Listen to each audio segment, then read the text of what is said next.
जैसलमेर जिले के पोकरण क्षेत्र से दिल दहलाने वाली खबर सामने आई है। लोहरकी गांव में रविवार रात एक ही परिवार के 4 लोगों की मौत से पूरे इलाके में मातम पसरा हुआ है। सभी के शव घर के बाहर बने टांके से बरामद किए गए। सूचना मिलने पर पुलिस पहुंची और शवों को बाहर निकालकर अस्पताल पहुंचाया, जहां डॉक्टरों ने चारों को मृत घोषित कर दिया। ये पूरा मामला क्या है, देखिए इस रिपोर्ट।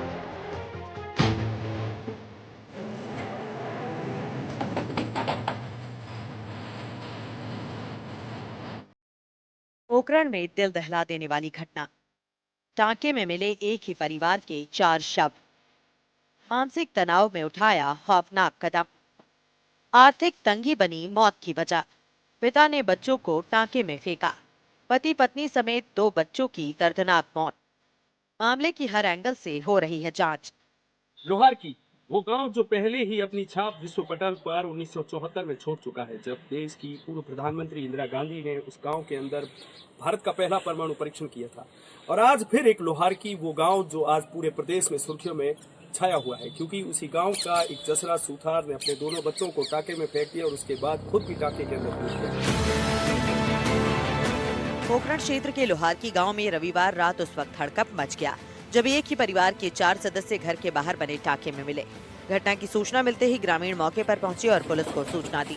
इसके बाद पुलिस और राहत दल ने चारों शवों को टांके से बाहर निकालकर लोहारकी स्थित अस्पताल पहुंचाया। अस्पताल में चिकित्सकों ने जांच के बाद चारों को मृत घोषित कर दिया। एक ही परिवार के 4 लोगों की मौत की खबर फैलते ही पूरे गाँव में शोक की लहर दौड़ गयी। परिजनों का रो रो कर बुरा हाल है, जबकि गाँव में भी मातम का माहौल बना हुआ है। घटना की जानकारी मिलते ही पुलिस अधिकारियों ने मौके पर पहुंचकर घटनास्थल का निरीक्षण किया और साक्ष्य जुटाने की कार्रवाई शुरू की। पुलिस आसपास के लोगों से पूछताछ कर रही है और ये जानने की कोशिश की जा रही है कि यह हादसा कैसे हुआ। फिलहाल मौत के कारणों का पता लगाने के लिए सभी पहलुओं की जांच की जा रही है। जानकारी के मुताबिक जसराज सुथार खाती का काम करता था। पिछले 4 महीने से वो बेरोजगार था, जिसके चलते मानसिक तनाव में आ गया। रविवार की रात को अपने घर के बाहर बने टांके के अंदर पहले दोनों बच्चों को फेंका, उसके बाद खुद भी टांके में कूद गया। चीखने चिल्लाने की आवाज आई तो पत्नी तीनों को बचाने के चक्कर में अंदर कूद गई। देखते ही देखते कुछ ही सेकंड में परिवार के चारों सदस्यों जसराज, निर्मा, भरत और मनीषा की मौत हो गई। हम सब कहीं को है घर में 6 महीना घिरे बैठो तो के जाओ तो कौन घिरे दौड़ ही था को नहीं। डेली सुबह शाम खानो मारे घिरे यहाँ जाओ तो बाकी तुम कान मन तो आप नहीं ध्यान कौन। आज आप देखियो यूं टोके में कूदते हुए तो मैं को देखियो क्या वो खाली बच्ची ने उखड़ ले जाओ तो तक मैं देखी रमा तो मन ध्यान को मारा दी भीत भी बड़े मोटी दी है कौन। अच्छा सोमरा वो बातचीत को नहीं। मृतक जसराज के चाचा ने बताया कि उसके पिता की मानसिक स्थिति भी सही नहीं थी, लेकिन उन्होंने कभी कोई ऐसा गलत कदम नहीं उठाया। बेरोजगारी की वजह से कई बार हिम्मत से काम लेने की भी सलाह दी गई थी, लेकिन उसने इतना बड़ा कदम उठा लिया और पूरा परिवार खत्म हो गया। आत्महत्या कारण तुम की ठा पड़े मार तो घर आगो मैं तो महीने 2 महीने कर जाओ तो भेड़ो होते देखियो मैं तो वही नहीं ठा कहीं भाई नहीं ठा कौन की ठा बेरोजगार घूम रहे तो बेरोजगार मैं 3-4 महीना कोई धंधो कहीं करतो को दादी दिमाग खराब હતો પણ ઉત એડો કામ તો કોઈ કર્યું ઈ તો હે घर घर कर दियो। पुलिस ने शव को पोस्टमार्टम की प्रक्रिया के लिए भिजवाया है। प्रारंभिक जांच के साथ साथ घटनास्थल से जुटाए गए साक्ष्यों के आधार पर पूरे घटनाक्रम की पड़ताल की जा रही है। पुलिस का कहना है कि पोस्टमार्टम रिपोर्ट और जांच के बाद ही मौत के वास्तविक कारण स्पष्ट हो सकेंगे।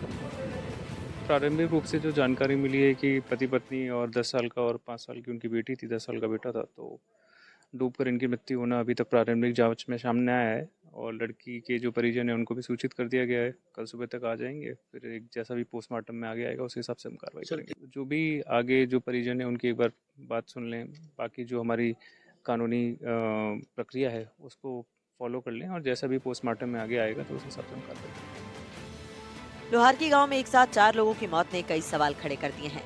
फिलहाल पुलिस पूरे मामले की जांच कर रही है और पोस्टमार्टम रिपोर्ट का इंतजार है। जांच पूरी होने के बाद ही इस दर्दनाक घटना की असल वजह सामने आ सकेगी। अब फिलहाल जो जिला पुलिस अधीक्षक अभिषेक सेवर है, उनसे भी जब मीडिया ने जब बातचीत की तो उन्होंने फिलहाल यही बताया है कि हम पुलिस अधिकारियों को आवश्यक जांच के निर्देश दिए गए हैं। मौके से साक्ष्य जुटाए जा रहे हैं, FSL टीम को बुलाया गया है।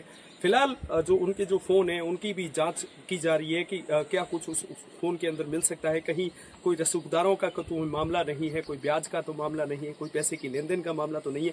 परंतु फिलहाल जो है उनके शव का पीएम कर दिया गया, परिजनों को सुपुर्द कर दिया गया और पुलिस जो फिलहाल है इस पूरे मामले की जांच की जा रही है। एनडीटीवी से गिरिराज छंगानी, पोखरण। जयपुर पुलिस कमिश्नरेट के वेस्ट जिले में हुई 2 अलग अलग सनसनीखेज हत्याओं का पुलिस ने त्वरित खुलासा करते हुए 3 आरोपियों को गिरफ्तार कर लिया है।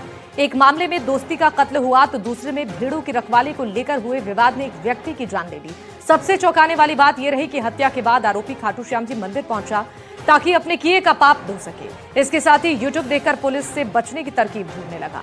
दोनों मामलों का खुलासा डीसीपी वेस्ट प्रशांत किरण ने किया है। क्या है इन मामलों के पीछे का पूरा सच, इस रिपोर्ट में देखिए।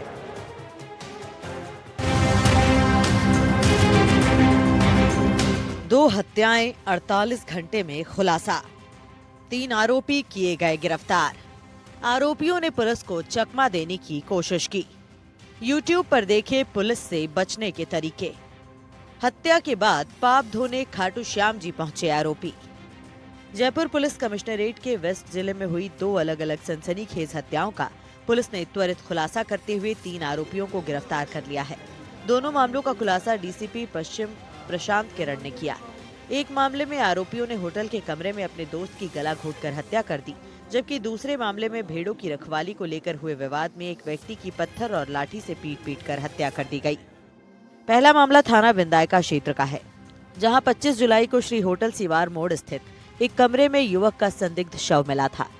जांच में सामने आया कि मृतक दिनेश उर्फ दंती गावरिया अपने 2 साथियों संजय कुमार कासोटिया और नितेश गावरिया के साथ होटल में रुका था। तीनों ने साथ बैठकर शराब पी थी। शराब पार्टी के खर्चे को लेकर विवाद बढ़ गया। दोनों आरोपियों ने मृतक के गले में पड़े स्टॉल से उसका गला घोंटकर हत्या कर दी। वारदात के बाद दोनों आरोपी मौके से फरार होकर दौसा पहुंच गए। पुलिस ने करीब 300 से ज्यादा सीसीटीवी कैमरों की फुटेज खंगाली। मुखबिर की सूचना पर दोनों को गोविंद देव जी मंदिर के पास से गिरफ्तार कर लिया। पूछताछ में आरोपियों ने बताया कि हत्या के बाद उन्होंने अपने मोबाइल फोन फ्लाइट मोड पर कर दिए। मृतक के मोबाइल की सिम तोड़ दी और फरारी के दौरान यूट्यूब पर हत्या के बाद पुलिस से कैसे बचें, पुलिस कैसे पकड़ती है, हत्या पर कितनी सजा होती है, इन जैसे वीडियो और बाकी जानकारी भी खोजी। दोनों आरोपी बाद में खाटू श्याम जी मंदिर माफी मांगने पहुंचे, फिर गुजरात भागने की योजना बना रहे थे, लेकिन उससे पहले ही पुलिस ने उन्हें दबोच दिया। पुलिस के मुताबिक दोनों आरोपी नशे के आदी हैं। तलाश के लिए टीम का गठन किया गया। टीम के द्वारा 300 सीसीटीवी कैमरे एवं अन्य तरीकों से प्रयास करते हुए 2 संदिग्ध जो संजय कुमार कसोटिया पुत्र श्री मुकेश कुमार कसोटिया और दूसरा नितेश गवरिया पुत्र श्री राधेश्याम गवरिया, उन दोनों को गिरफ्तार किया गया है। उन दोनों ने अपना जो गुनाह है वो कबूल किया है। आपस में ये थोड़ा सा इनके बीच गुत्थम भी हुआ और उसके बाद जो दिनेश है उसकी इन दोनों ने मिलकर वहाँ पे उसके जो स्टोल था, जो गले का गमछा कह सकते हैं, स्टोल कह सकते हैं, उससे उसका गर्दन दबा के उसकी हत्या कर दी। दूसरा मामला थाना भांकरोटा क्षेत्र का है। 26 जुलाई को जयसिंहपुरा स्थित बीड़ की ढाणी में कालूराम बागरिया का शव मिला था। जांच में सामने आया कि कालूराम उसका परिचित हरदेव बागरिया पिछले कई दिनों से साथ में भेड़ बकरियां चरा रहे थे।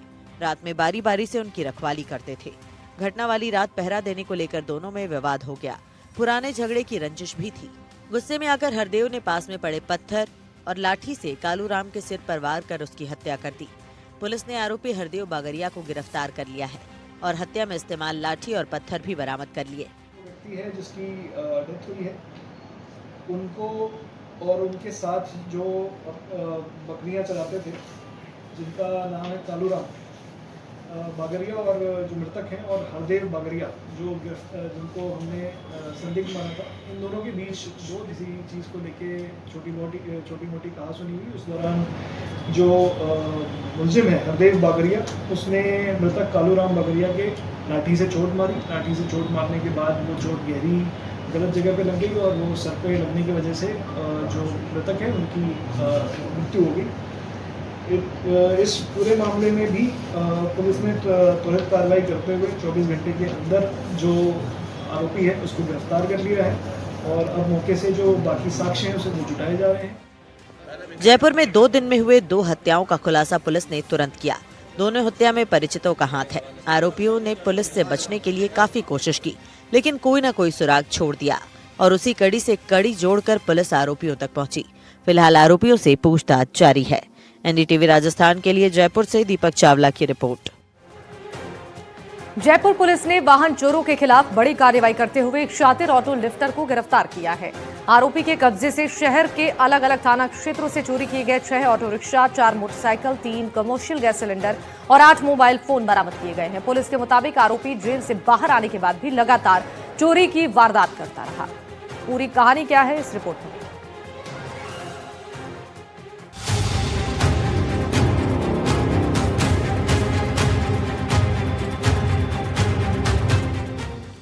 जेल से छूटते ही फिर बना ऑटो लिफ्टर। शातिर ऑटो लिफ्टर को किया गया गिरफ्तार। 6 ऑटो, 4 बाइक, 8 मोबाइल बरामद। पहले भी चोरी के केस में जेल जा चुका है आरोपी। राजधानी जयपुर में वाहन चोरी की बढ़ती घटनाओं पर लगाम लगाने के लिए पुलिस लगातार अभियान चला रही है।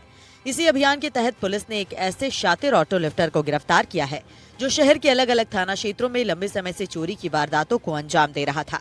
आरोपी की गिरफ्तारी के बाद कई मामलों का खुलासा होने की उम्मीद जताई जा रही है। जयपुर पश्चिम पुलिस की निगरानी में चित्रकूट थाना पुलिस ने सीसीटीवी फुटेज, तकनीकी साक्ष्यों के आधार पर कार्रवाई करते हुए वाहन चोर रिजवान हुसैन उर्फ असरार को गिरफ्तार किया। आरोपी 26 जुलाई की रात 200 फीट चौराहा इलाके में सर्विस रोड से ऑटो रिक्शा चोरी करते हुए कैमरे में कैद हुआ था। इसके बाद पुलिस ने फुटेज और तकनीकी इनपुट के जरिए उसकी पहचान कर दबिश दी और उसे गिरफ्तार कर लिया। पूछताछ में आरोपी ने शहर के अलग अलग इलाकों से वाहन और दूसरे सामान चोरी करना कबूल किया। पुलिस ने उसके कब्जे से चोरी के 6 auto rickshaw, 4 motorcycle, 3 commercial gas cylinder, 8 mobile handset बरामद किए हैं। बरामद वाहन जयपुर के अलग अलग थाना क्षेत्रों में दर्ज चोरी के मामलों से जुड़े हैं। पुलिस के मुताबिक आरोपी पहले भी चोरी के मामलों में जेल जा चुका है, लेकिन जेल से बाहर आने के बाद उसने फिर से 2 दर्जन से ज्यादा चोरी की वारदातों को अंजाम दिया। अब पुलिस आरोपी से पूछताछ कर दूसरी वारदातों और संभावित साथियों के बारे में जानकारी जुटा रही है। खिलाफ बड़ी कार्रवाई करते हुए पुलिस थाना चित्रकूट और साइबर सेल जिला पश्चिम ने एक शातिर चोर रिजवान हुसैन उर्फ अबरार को गिरफ्तार किया है। इस गिरफ्तार मुलजिम से 6 चोरी की ऑटो रिक्शा, 4 मोटरसाइकिलें और 3 कमर्शियल गैस सिलेंडर एवं 8 चोरी के मोबाइल हैंडसेट बरामद किए गए हैं। ये व्यक्ति इसके पूर्व में भी मुकदमे हैं, पूर्व में भी कई सारे चोरियां करी हैं।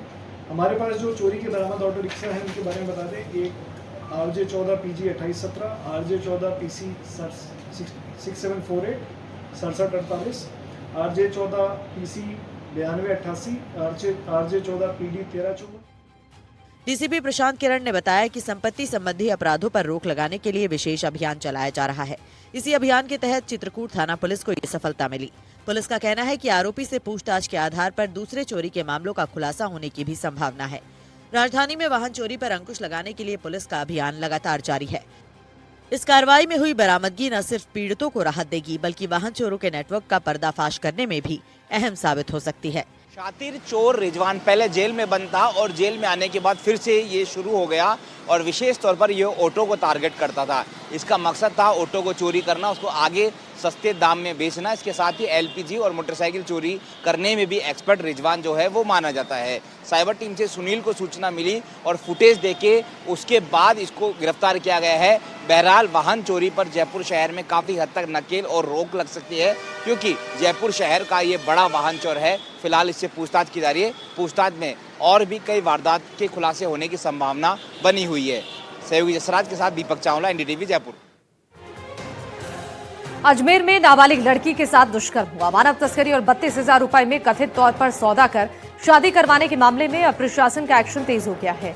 पुलिस जांच के बीच नगर निगम ने मुख्य आरोपी महिला नूरजहां शालीम के मकान पर कार्रवाई करते हुए अवैध निर्माण को ध्वस्त कर दिया। इस कार्रवाई के बाद पीड़िता ने राहत की सांस ली है और कहा है कि अब उसे न्याय मिलने की उम्मीद और मजबूत हो चुकी है।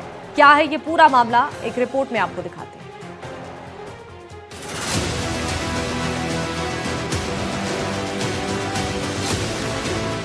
नाबालिग का सौदा फिर दुष्कर्म। 32,000 में किया नाबालिग का सौदा। आरोपी के अवैध निर्माण पर एक्शन। तोड़ा गया नूरजहां शालिम का अवैध निर्माण। हथौड़े, गेती, फावड़े से की गई कार्रवाई। पीड़िता को जगी न्याय मिलने की उम्मीद। अजमेर में नाबालिग से दुष्कर्म, मानव तस्करी और 32,000 रुपए में सौदे के मामले में प्रशासन का बड़ा एक्शन सामने आया है। पुलिस कार्रवाई के बाद अब आरोपियों के अवैध निर्माण पर भी कार्रवाई की जा रही है। आज आरोपी महिला नूरजहां शालिम के मकान को नगर निगम की टीम ने तोड़ दिया। मौके पर पुलिस जाब्ता तैनात रहा। कार्रवाई के बाद पीड़िता ने कहा उसे न्याय मिलने की उम्मीद जगी है। अजमेर के सनसनीखेज मामले ने पूरे प्रदेश को झकझोर कर रख दिया था। आरोप है कि एक नाबालिग लड़की के साथ दुष्कर्म किया गया, मानव तस्करी के तहत उसका सौदा किया गया और 32,000 रुपए लेकर उसकी शादी करवा दी गई। मामला सामने आने के बाद पुलिस ने जांच शुरू की और आरोपियों के खिलाफ कानूनी कार्रवाई की प्रक्रिया आगे बढ़ाई। इसी कड़ी में नगर निगम की टीम भारी पुलिस जाब्ते के साथ आरोपी महिला नूरजहां शालिम के मकान पर पहुंची। नगर निगम अधिकारियों ने मौके पर अवैध निर्माण का निरीक्षण किया और उसके बाद पावर, हथौड़े, गेती, फावड़े और सब्बल की मदद से अवैध हिस्से को तोड़ने की कार्रवाई शुरू कर दी। कार्रवाई के दौरान पूरे इलाके में सुरक्षा के कड़े इंतजाम किए गए ताकि किसी भी तरह की कोई अप्रिय स्थिति पैदा न हो। नगर निगम की कार्रवाई के दौरान बड़ी संख्या में स्थानीय लोग भी मौके पर मौजूद रहे। प्रशासन ने पूरी कार्रवाई कानून और नियम के मुताबिक करने की बात कही। अधिकारियों का कहना है कि शहर में अवैध निर्माण के खिलाफ अभियान लगातार जारी है। जहां भी नियमों का उल्लंघन पाया जाएगा वहां नियम के मुताबिक कार्रवाई की जाएगी। इस कार्रवाई के बाद पीड़िता ने राहत जताई है। उसका कहना है कि प्रशासन द्वारा उठाए जा रहे कदमों से उसे भरोसा मिला है कि मामले में निष्पक्ष जांच होगी और दोषियों के खिलाफ सख्त कार्रवाई की जाएगी। पीड़िता ने उम्मीद जताई है कि उसे न्याय मिलेगा और इस तरह के मामलों में दूसरी पीड़ितों का विश्वास कानून पर मजबूत होगा। फिलहाल इस पूरे मामले की जांच पुलिस कर रही है। दुष्कर्म, मानव तस्करी और नाबालिग के कथित सौदे जैसे गंभीर आरोपों की हर पहलू से पड़ताल की जा रही है। प्रशासन का कहना है कि जांच में जो भी तथ्य सामने आएंगे उनके आधार पर कानून के मुताबिक आगे की कार्रवाई की जाएगी। इसमें एक तो आफरीन करके, एक अफसाना नाम करके है, दो लेडियों के नाम, ये दो मकान हैं जिनका दरगाह थाना से हमारे को पत्र प्राप्त हुआ था कि इसकी संपूर्ण जांच की जाए कि अवैध तो नहीं है। फिर हमने इनको नोटिस जारी करे। नोटिस जारी करने के बाद इन्होंने जो जवाब दिया उसके अनुसार ये सरकारी भूमि पर बने हुए थे, जिनको नियमानुसार प्रक्रिया अपनाकर आज ध्वस्त किया जा रहा है। अजमेर के इस मामले में पुलिस जांच और प्रशासनिक कार्रवाई दोनों साथ साथ आगे बढ़ रही है। अब सबकी नजर इस बात पर है कि जांच कब पूरी होती है और दोषियों के खिलाफ अदालत में क्या कार्रवाई होती है। पीड़िता ने प्रशासन की कार्रवाई को अच्छा कदम बताते हुए कहा कि अपराधियों के खिलाफ सख्त कार्रवाई होने से उन्हें कानून का डर रहेगा और भविष्य में ऐसी घटनाओं पर रोक लगाने में मदद मिलेगी। दरगाह थाने में दर्ज मुकदमा था 104/2026 का, जिसमें आरोपित महिलाएं थी जो वुमेन ट्रैफिकिंग में शामिल थी। उनमें से एक आरोपित महिला का मकान यहाँ पे है जो नगर निगम की संपत्ति पे अवैध रूप से बना हुआ था, उसको डिमोलिश करने की कार्रवाई की जा रही है। अभियान एक्चुअली मुकदमा दर्ज था। मुकदमे में ह्यूमन ट्रैफिकिंग से रिलेटेड कुछ गंभीर धाराओं में प्रकरण पंजीबद्ध किया गया था। उन तथाकथित ह्यूमन ट्रैफिकर को अरेस्ट भी किया गया था। अब उनकी प्रॉपर्टी के बारे में मालूमात किया गया। आमजन में, जैसा कि पुलिस का ध्येय वाक्य है, आमजन में विश्वास और अपराधियों में भय बना रहे और वो इलीगल कार्रवाई करने से बचे और इलीगल संपत्तियां जो भी जिन भी अपराधियों की है उन पे भी निरंतर ये कार्रवाई जाती है। पीड़िता का आरोप है कि उसे बेचने के बाद उसके साथ मारपीट और गैंगरेप जैसी दरिंदगी की गई। पीड़िता ने अपनी मां को आपबीती बताई। उसके बाद दरगाह थाने में मामला दर्ज हुआ और पुलिस ने आरोपियों के खिलाफ कार्रवाई की। अब नूरजहां के मकान पर हुई कार्रवाई से पीड़िता संतुष्ट है। उसका कहना है कि आरोपियों को सबक सिखाना जरूरी था ताकि भविष्य में कोई और लड़की ऐसी दरिंदगी का शिकार ना हो सके। एनडीटीवी राजस्थान, अजमेर से पवन अटारिया। शिवपुरी के नरवर किले से साल 2007 में चोरी हुई ऐतिहासिक तोप और उसी साल राजस्थान के करौली में एक बांध को उड़ाने की नाकाम साजिश, जिसमें तोप ही धमाके से फट गई और एक शख्स की मौत हो गई। अब 2026 में नरवर किले से फिर हुई तोप चोरी ने 19 साल पुराने इस रहस्य को दोबारा जिंदा किया है। क्या 2007 में चोरी हुई तोप का इस्तेमाल राजस्थान में तबाही फैलाने के लिए किया गया था? क्या 2026 की तोप चोरी उसी साजिश का पार्ट? देखिए रिपोर्ट।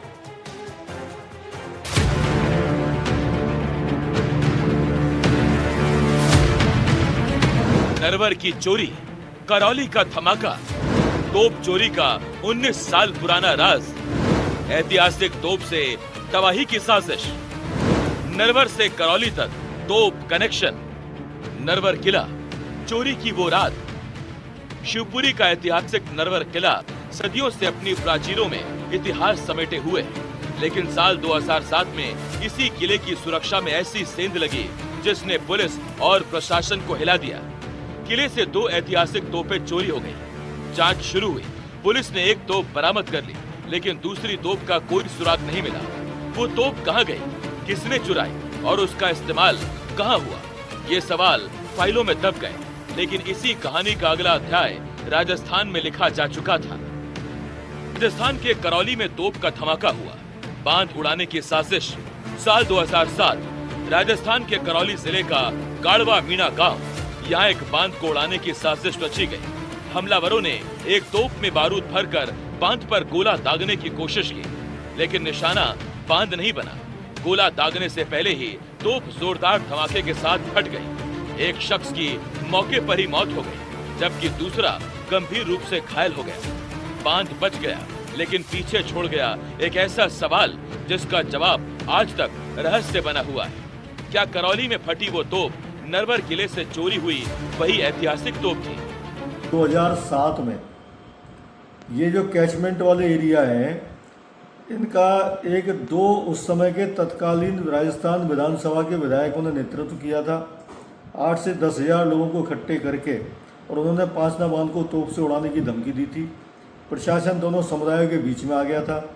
इन्होंने तोप चलाई थी, वो तोप वहाँ फट गई। उस तोप के फटने के बाद 2 व्यक्ति गंभीर रूप से घायल हुए, एक व्यक्ति की मृत्यु हो गई, जिसको पूरे मामले को उन्होंने रफा दफा कर दिया, कहीं भी रिकॉर्ड पर नहीं है। 19 साल बाद फिर चोरी। अब सवाल है, कनेक्शन क्या है? अब 2026 में नरवर किले से एक बार फिर ऐतिहासिक तोप चोरी हुई और इसी चोरी ने 19 साल पुराने उस रहस्य की धूल हटा दी। जांच एजेंसियों के सामने अब सवाल सिर्फ एक तोप की चोरी का नहीं है। सवाल ये है, क्या नरवर किले से चोरी हुई ऐतिहासिक तोपों का इस्तेमाल किसी बड़े आपराधिक नेटवर्क ने किया था? क्या 2007 में राजस्थान के बांध को उड़ाने की कोशिश के पीछे वही तोप थी? और क्या 2026 की चोरी उसी पुराने नेटवर्क का दोबारा सक्रिय होना है? शिवपुरी से लेकर करौली तक पुलिस की जांच अब एक संभावित कड़ी तलाश रही है। ये वो ठिया है जहां बेशकीमती तोप रखी हुई थी, और इस तोप को उड़ा ले जाना मतलब पूरी की पूरी कानून व्यवस्था को एक बड़ी चुनौती देना है। फिलहाल इस पूरे मामले की जांच जारी है और आरोपियों तक पहुंचकर उस बेशकीमती तोप को वापस लाकर इस ठिकाने पर दोबारा सजाने की बात की जा रही है। नरवर किले की गुमशुदा तोप, करौली में तोप का ढांचा फटा और 2026 में उसी किले से फिर तोप चोरी हुई। तीनों घटनाएं एक ही कहानी के अलग अलग अध्याय हैं या महज इत्तेफाक? इसका जवाब अब पुलिस की जांच डायरी में तलाशा जा रहा है। पुराने रिकॉर्ड खंगाले जा रहे हैं, घटनास्थल के सबूतों की पड़ताल हो रही है और ये पता लगाने की कोशिश की जा रही है कि 2007 में राजस्थान में फटी तोप आखिर आई कहां से थी। क्योंकि अगर जांच में नरवर की चोरी हुई तोप और करौली के धमाके के बीच कनेक्शन साबित हुआ तो ये सिर्फ ऐतिहासिक धरोहर की चोरी नहीं होगी, बल्कि सवाल होगा कि इतिहास की एक धरोहर को तबाही का हथियार बनाने की साजिश रची गई थी। शिवपुरी से एनडीटीवी के लिए अतुल गौड़ की रिपोर्ट। और इसी के साथ बुलेटिन में बस इतना ही। नमस्कार।